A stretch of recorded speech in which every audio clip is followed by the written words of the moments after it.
అలాగే ఆత్మబాబా ధర్మ ధ్యాన కేంద్రానికి దాన్ని నిర్మించినటువంటి హరిప్రసాద్ గారికి, ఇక్కడికి వచ్చిన ఆత్మ బంధువులందరికీ, ముఖ్య అతిథిగా వచ్చినటువంటి కేవీ రావు గారికి కూడా మన యొక్క ధన్యవాదాలు తెలియజేద్దాం. మనిషికి ఏదో ఒక కష్టం వస్తేనే ఈ ఆధ్యాత్మిక వైపు మరలుతాం.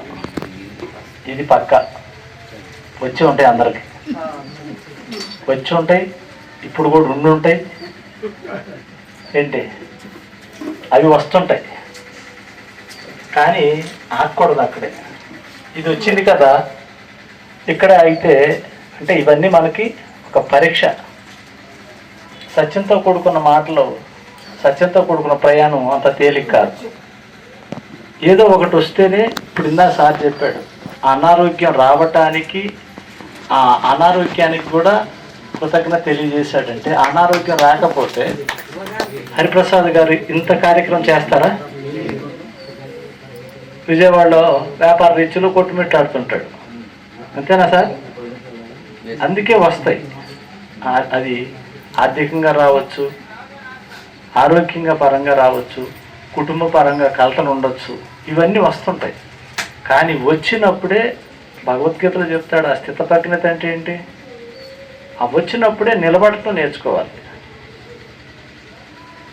కాబట్టి మరి మన జీవితాల్లో నిజంగా సుభాష్ పత్రిజీ గారు ఎంతమంది జీవితాల్లో వెలుగు నింపారంటే, అది ఈరోజు ఆయన వాస్తవంగా మొన్న పుట్టినరోజు చేసుకున్నాం. దేనికి చేసుకుంటాం పుట్టినరోజు? ఒక గురువుది.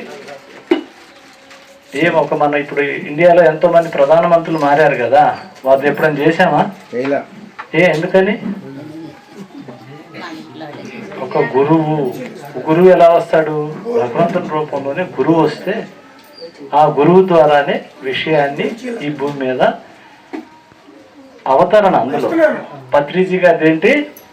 అవతరణ, పుట్టుక కాదు, అవతరణ.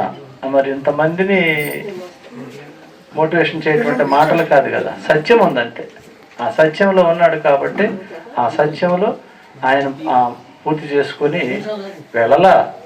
ఇప్పుడు మరణం లేదని మనమే చెప్తున్నాం, లేనప్పుడు ఎక్కడికి వెళ్తారు?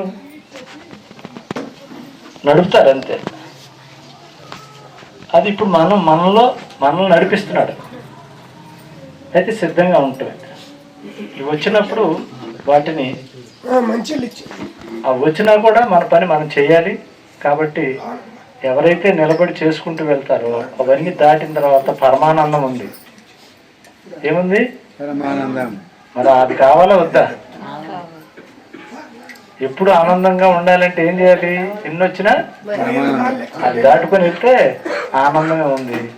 అందుకే గురువులందరూ చాలా మంది శివానందం, బ్రహ్మానందం ఇవన్నీ ఎందుకు వచ్చినాయి? ఆ స్థితిలోకి ఉన్నారు కాబట్టి అలాంటి ధ్యానాన్ని, జ్ఞానాన్ని మనకి ఇచ్చినందుకు గురువుకు ఒకసారి ప్రణామాలు తెలియజేసుకుంటూ, ఈరోజు ఈ అవకాశం ఇచ్చినటువంటి హరిప్రసాద్ గారికి, మరి కేవీ రావు గారికి, ఇక్కడికి వచ్చిన ఆత్మ బంధువులందరికీ కూడా నా యొక్క ధన్యవాదాలు తెలియజేస్తా ఉన్నా. Okay, thank you.